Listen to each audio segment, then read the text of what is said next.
ke-17, kehilangan. Aku sangat terkejut ketika membuka mata. Aku kini berada dalam ruangan yang tidak asing. Ternyata ini salah satu kamar di rumah sakit. Mas Yuda duduk di sampingku dengan wajah yang tidak aku mengerti. Ia seperti memikirkan sesuatu.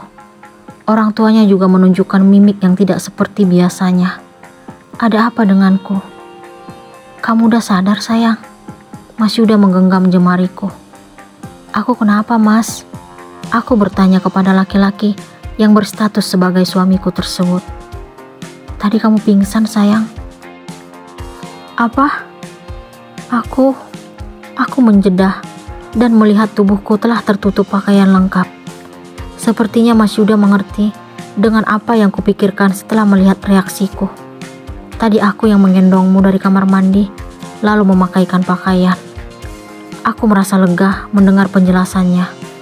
Aku tidak dapat membayangkan jika bukan Mas Yuda yang melihatku di kamar mandi dengan tubuh yang sangat polos tanpa pakaian. Diriku merasa sangat malu karena harus mengalami kejadian seperti itu. Ada yang tahu nggak kalau aku nggak sadarkan diri dengan tubuh tanpa pakaian? Aku masih penasaran. Mami tahu sayang. Apa?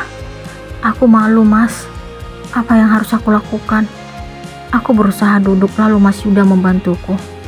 Udah nggak perlu diambil hati. Tapi aku bingung karena Mas Yuda tiba-tiba menjedah. Tapi apa mas? Ada sesuatu yang ingin aku sampaikan. Tapi kamu jangan terkejut ya sayang. Mas Yuda mengusap pipiku. Ada apa mas? Tanya aku ingin tahu. Anak kita. Aku pun meraba perutku dan ternyata tidak sebesar sebelumnya. Kamu yang sabar ya sayang. Anak kita udah gak ada. Aku tidak mengerti arah pembicaraan Mas Yuda. Maksud kamu apa mas? Aku menggoyang-goyang tubuhnya. Kamu keguguran. Duniaku terasa berhenti mendengar apa yang Mas Yuda katakan. Gak mungkin mas. Aku pun tidak kuasa menahan tangis. Aku membenamkan wajah ke dadanya. Mas Yuda mendekapku sangat erat. Aku belum percaya dengan apa yang terjadi hari ini. Padahal pagi tadi, aku masih dapat merasakan calon anak kami dalam perutku. Kenapa diriku harus kehilangan sang buah hati yang belum melihat dunia? Aku tidak pernah menyangka kalau hasil dari perbuatan zina yang kulakukan bersama Mas Yuda kini sudah tidak ada. Walaupun ia ada karena sebuah kesalahan, tetapi aku tetap sedih dan belum mampu menerima apa yang terjadi. Sudah seminggu berlalu, tetapi hatiku masih sangat sedih menyadari calon anakku sudah tidak berada dalam rahimku. Apa mungkin ini jalan terbaik walaupun sebenarnya aku belum sanggup untuk ikhlas? Saat masih hamil, aku selalu saja memikirkan tentang nasab. Aku tidak kuasa membayangkan sang buah hati tidak masuk dalam nasab ayahnya. Sekarang, ia telah menemukan ketenangan walaupun hatiku masih sakit. Apakah aku harus tetap bertahan mendampingi Mas Yuda yang sudah pernah menyakiti hati dan perasaanku? Beberapa bulan yang lalu, aku bersedia kembali menerimanya demi anak kami. Akan tetapi, saat ini tidak ada lagi alasan untuk tetap bertahan dengannya. Meskipun aku masih memiliki cinta untuknya. Masih pantaskah Mas Yuda menjadi imamku? Kamu yang sabar ya sayang. Semoga kita secepatnya mendapatkan pengganti. Aku tidak menyangka secepat itu Mas Yuda berpikiran seperti itu. Aku belum bisa berpikir seperti dirimu mas. Aku masih memikirkan anakku. Aku tidak setuju dengan pemikirannya. Aku gak ada niat sedikit pun untuk melupakan kejadian itu sayang. Aku hanya ingin menghiburmu. Mas Yuda meraih tanganku, tetapi aku tepiskan. Sekarang tidak ada lagi alasan untuk kita tetap bersama. Mungkin lebih baik kita berpisah mas. Aku sakit mengucapkan kalimat itu. Tetapi mengingat perbuatan Mas Yuda yang lebih memilih wanita lain di hari pernikahan kami, aku belum mampu untuk memberikan maaf sepenuhnya. Kenapa kamu berpikiran seperti ini? Kita itu suami istri. Aku sudah berusaha untuk menjelaskan semua yang terjadi saat itu. Tapi kamu tidak memberiku kesempatan. Mas Yuda tampak terkejut mendengar apa yang kusampaikan. Sebaiknya aku tidak perlu mendengarkan alasan itu, Mas.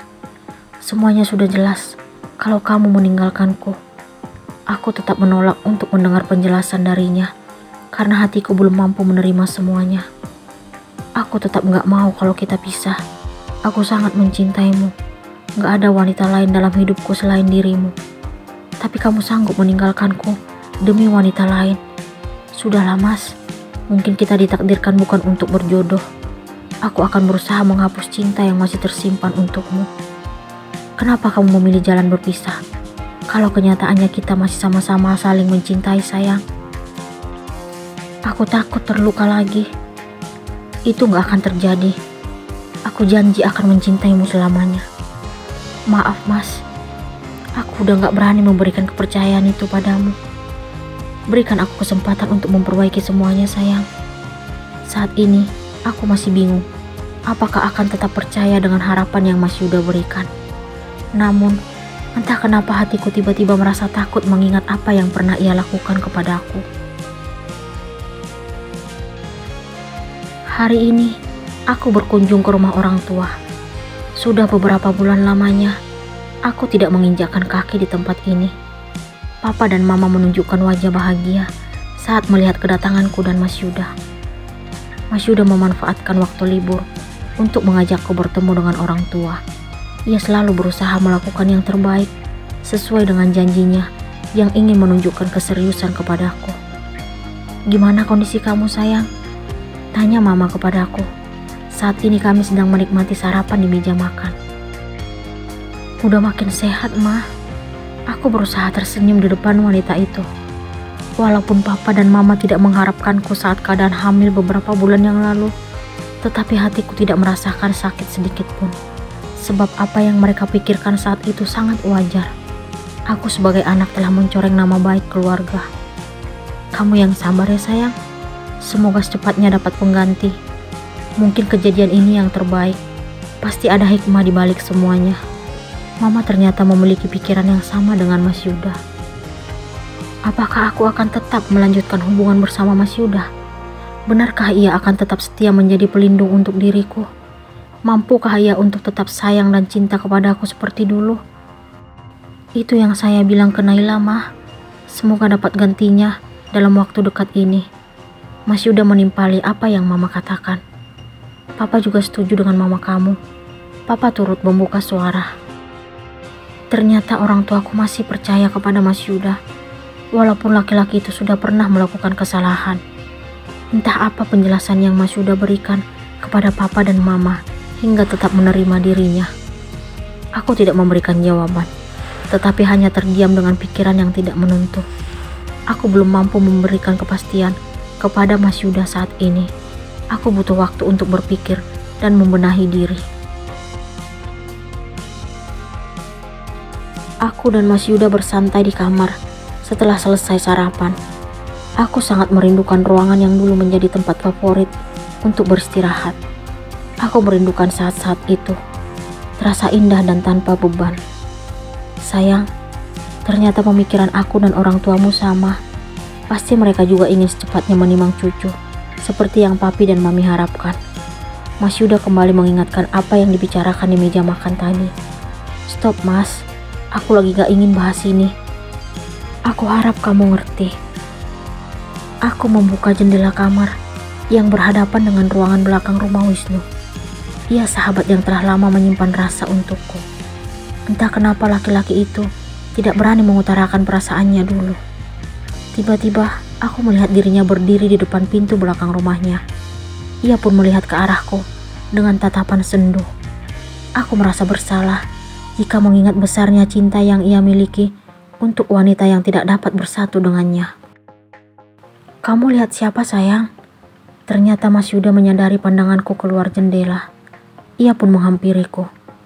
Mas Yuda menunjukkan wajah serius saat melihat Wisnu yang memandang ke arahku. Untuk menghindari adanya kesalahpahaman, aku pun kembali menutup jendela kamar lalu melangkah menuju tempat tidur. Apa yang akan Yuda katakan kepada Naila?